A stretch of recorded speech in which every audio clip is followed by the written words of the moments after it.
Egypt's participation in the World Economic Forum in Davos, Switzerland, reflects its continued engagement with the global economic community at a time of profound international transformation. The annual Davos meeting services as one of the most prominent platforms for dialogue among world leaders, policymakers and business executives, and on pressing economic, political and technological challenges. Egypt's presence at the forum underscores its intention to position itself as a key regional hub for investment, trade and sustainable development, while also contributing to global discussion on stability and growth. President Abdel Fattah al-Sisi's speech at the forum highlighted Egypt's vision for economic resilience amid global uncertainty. He emphasized that dialogue, cooperation and peaceful conflict resolution are essential foundations for sustainable development, particularly in facing overlapping crises ranging from geopolitical tensions to economic volatility. President Sisi stressed that stability, both political and security related, remains a prerequisite for attracting investment and achieving long-term growth. In this context, he presented Egypt as a country that has invested heavily in infrastructure, institutional reform and human capital as part of a broader strategy to enhance competitiveness and economic diversification. A central theme of the President's address was Egypt's openness to the global investment and partnership. He outlined a range of promising opportunities across strategic sectors, including renewable energy, manufacturing, digital transformation, transportation and logistics. Egypt's geographic position, modern infrastructure and access to regional and international markets were presented as key advantages for investors seeking entry points into Africa, the Middle East and beyond. The President also reaffirmed the state's commitment to empowering the private sector and improving the business climate through regularity, reform and economic restructuring. On the sideline of the forum, President Sisi met with President and CEO of the World Economic Forum, reaffirming the strong partnership between Egypt and the organization. The meeting focused on enhancing cooperation in areas related to economic development, investment promotion and knowledge exchange. This engagement reflects mutual recognition of Egypt's growing role in regional and global economic discussions, as well as the forum's function as a bridge between governments and the international business community. The investment narrative surrounding Egypt at Davos was closely linked to the broader economic implications. By showcasing reform efforts and strategic projects, Egypt aims to strengthen investor confidence and attract foreign direct investments that support job creation and technology. Sectors such as renewable energy and green growth were highlighted as pillars of Egypt's future development model, aligning national priorities with the global trends towards sustainability and climate consciousness. Overall, Egypt's participation in the World Economic Forum conveys a clear message. The country seeks to be an active partner in shaping the global economic agenda while advancing its own development objectives. Though high-level dialogue, investment, outreach and engagement with the international institutions, Egypt is positioning itself as a stable, reform-oriented economy capable of navigating global challenges and capitalizing on emerging opportunities. Thank you very much, dear viewers, for staying with us. Thanks to Mahesti Rabia and Khalid Abdelbari for this report. We're back here with Dr. Ibrahim Hagazy, Professor of Marketing at the AUC. Now, Dr. Hagazy, allow me to start by asking you about the history of the WEF itself, because I think many people don't know what is exactly the WEF, the World Economic Forum, and how has it become so important nowadays. Right, thank you very much for giving me the chance to speak about the history, because this is very important for the audience to know why we are really concerned about the World Economic Forum and why Davos, which is a city in Switzerland. First of all, it was actually a very small management symposium back in 1971, and it was established by the founder, who is a professor at Geneva University, and he's known for everybody by now. His name is Professor Klaus Schwab. He initiated this to help European companies to know about the management practice of American institutions and organizations, so that they will be able to compete against the almighty American institutions. That was the first. And he actually embedded the concept of stakeholders, not stockholders, i.e. it is business, it's about the company, about the customers, about the employees, about society, about the globe at large. That was the beginning. So from 1971, which is the foundation of the so-called today World Economic Forum, the name initially was called the European Management Forum, because it was only targeting European businessmen and CEOs to know the best practices and the ethics of conducting business from the Americans. But guess what happens? In 1973 was our October beloved war. They started to shift, not thinking as a symposium that meets every year, to think about the impact of businesses now on the global part. So they shifted from being a local symposium to being more of a foundation. All right. So they had a couple of... And that was partly because of the October War victory? Yes, because in 1973 they had the Davos Manifesto, which was talking about the Israeli-Arab war and the impact of it on businesses. So they started to develop what we call the Code of Business Ethics in conducting activities. And then in 1979, which is another milestone, before yet they didn't change the name yet, they had the opening to China. So China started to join them in the discussions because they wanted still to be part of the global community. And then in 1997, when it shifted from a small symposium to help the management of European companies to what is known today as the officially recognized as the World Economic Forum. That was in 1987. But since 87 that, or 1987. 87. Yeah. But since then, a couple of things have witnessed the power of this foundation. Number one, in 1988, they had the Davos Declaration, which is the signing of peace treaty between Greece and Turkey. That was in 1988. In 1990, they had the German reunification, the first meeting ever to take place between East and West Germans outside Germany. And in 1992, Nelson Mandela with Clerk, they had also the first political signing of the agreement. And then in 1994, it was the Palestinian peace treaty. Jordanian. The Israeli, no, Palestinian. Shimon Peres with Yasser Arafat. Okay. So that was in 1994, and this is how it gained the power of it. Plus, during the COVID era, they had two great initiatives. One is called the Gavi, which is regarding the vaccine alliance.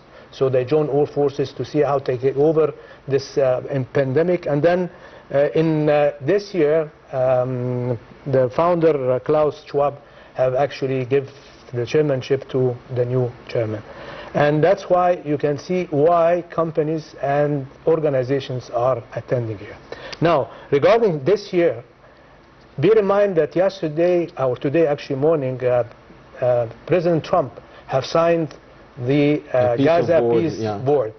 And that's part of the milestones also, that they will talk about that in 2026, the U.S. have signed the board for the Gaza.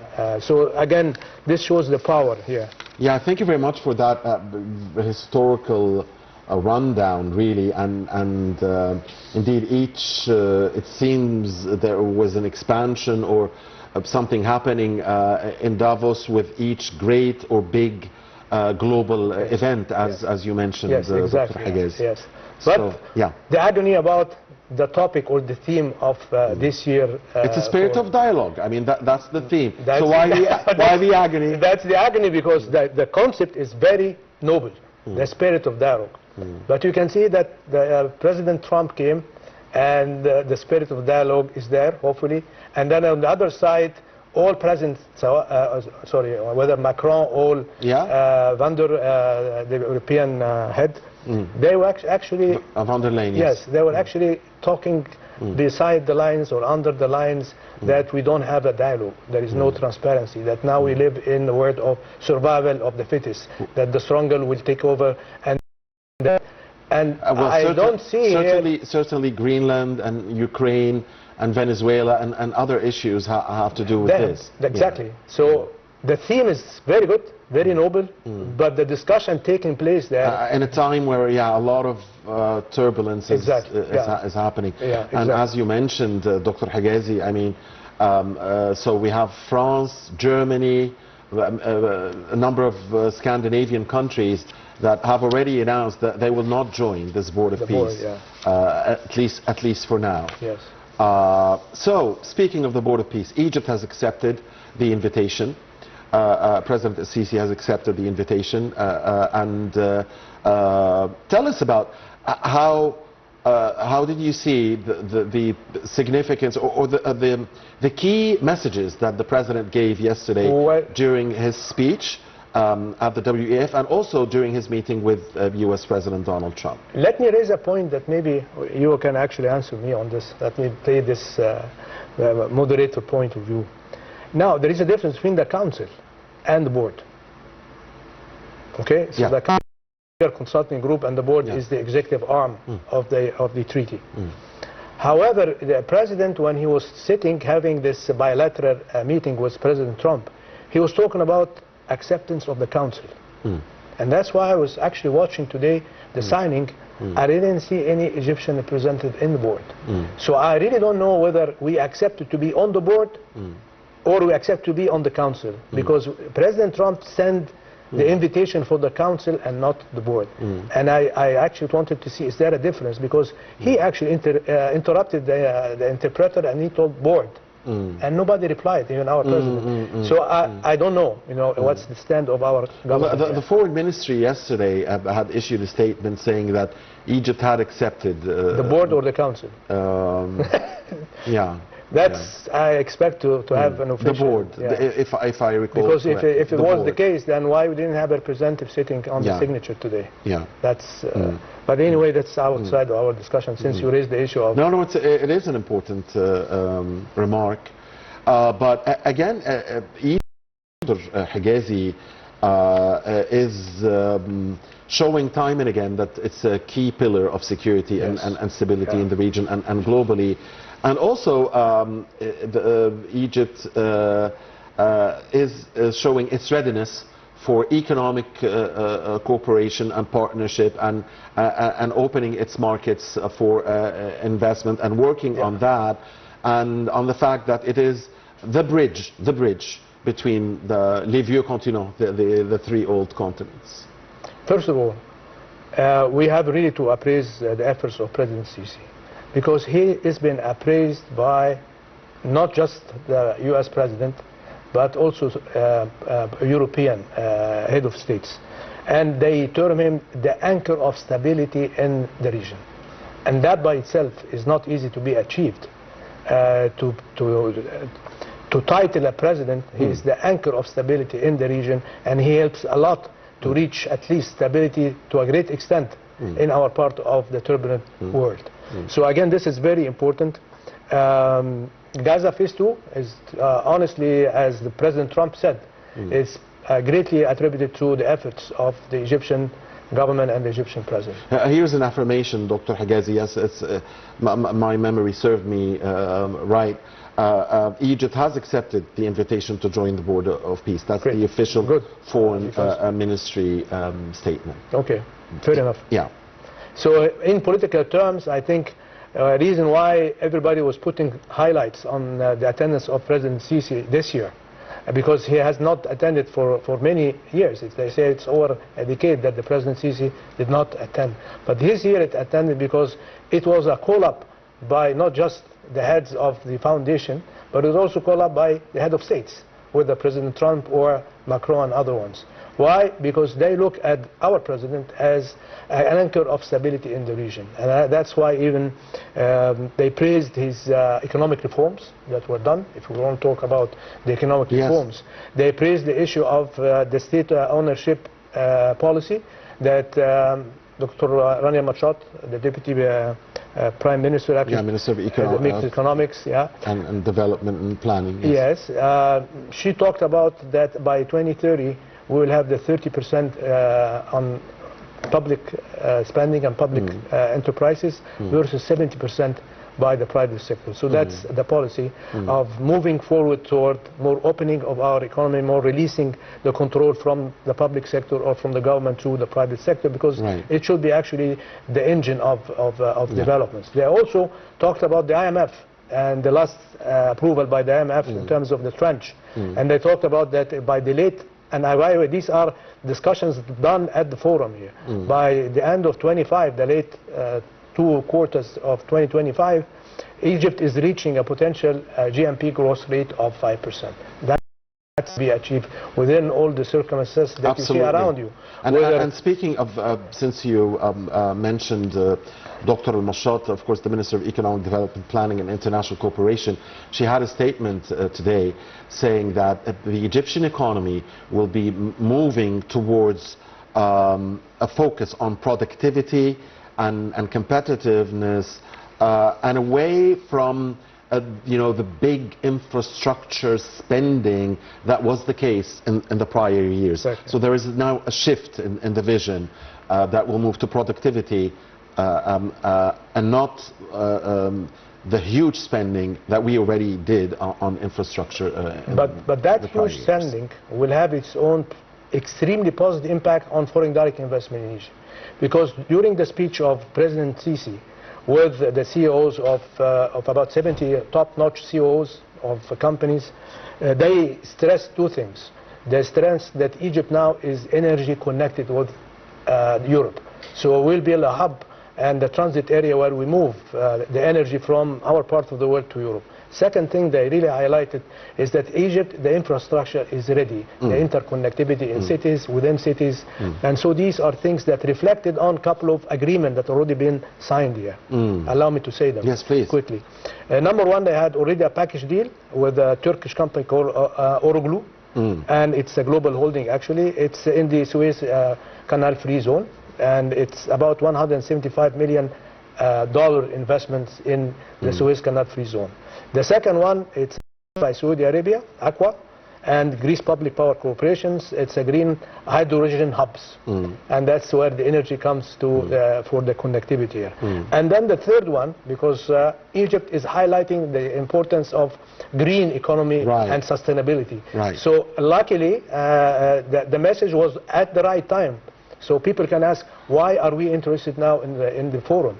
Because our achievements during the last 10 years, done by the government, headed by President, actually is now getting the fruits of it. That you are sustainable, we have a lot of projects that are green, and we are connected with Europe, and that's why the next, Rania was talking about it, that we expect the foreign direct investment to come pouring to help our employment rates, our standard of living here. So the third one is about solar expansion, and it is done by another actually Chinese company that is going to be working to increase the power capacity from 1.1 gigawatt in terms of solar energy to 2.5 gigawatt solar energy. That's doubling the capacity of our green here. Yes. These are parts of what has already been discussed yesterday in the meeting between President Sisi and the top CEOs. Indeed, Dr. Hagazy, and as you mentioned, the money spent on the infrastructure will definitely bear fruit. I mean, and will help the flow of investments to the country. And speaking of the President's speech before the CEOs of leading companies in Davos on Wednesday, the President also highlighted the fact that Egypt has an open investment climate and called on the investors to seize the opportunities, as you mentioned, in the renewable energy, also IT, and also the automotive sector, yes, infrastructure, logistics, and communications. Why we are talking about this, or why we did actually yesterday talk about? Because if I will go back to the pillars of this year World Economic Forum, there are actually 5. It's number one is cooperating in a very respected world. That's one of the pillars, one of the direct. Unlocking the new sources of growth, which is basically the renewable energy and the sustainable green economies. And the thirdly, which is what the mission of this year, from 19th to 23rd of January, is actually about investing in people. Raising their standards of professionalism to be able to cope with the AI, the artificial intelligence, because that disrupted the whole business context. The first one is actually, President Sisi actually talked about the first one, which is AI and technology is with the advanced world. So we want to transfer this technology to developing countries. We should not wait. The know-how. Yeah, so the know-how here is the first one, and then hopefully the issue of the climate, which has actually taken a step down a little bit. The climate change and the building prosperity within the issue of a decent, respectable climate. Yes. These are the 5. So we actually are hitting many of these 5 in our discussions with the business leaders that attended or are currently still attending the World Economic Forum. Yes, and of course one more day to go in Davos. How is this WEF different from others, Dr. Hagazy? Of course it comes at a very difficult time globally. I mean, if you look around in the Western Hemisphere, in the Middle East, and in Iran, and I mean, if you look around the map, this is a tough time the globe is passing through. The Russia-Ukraine war is still ongoing. The inflation is still very high in most leading and also developing economies.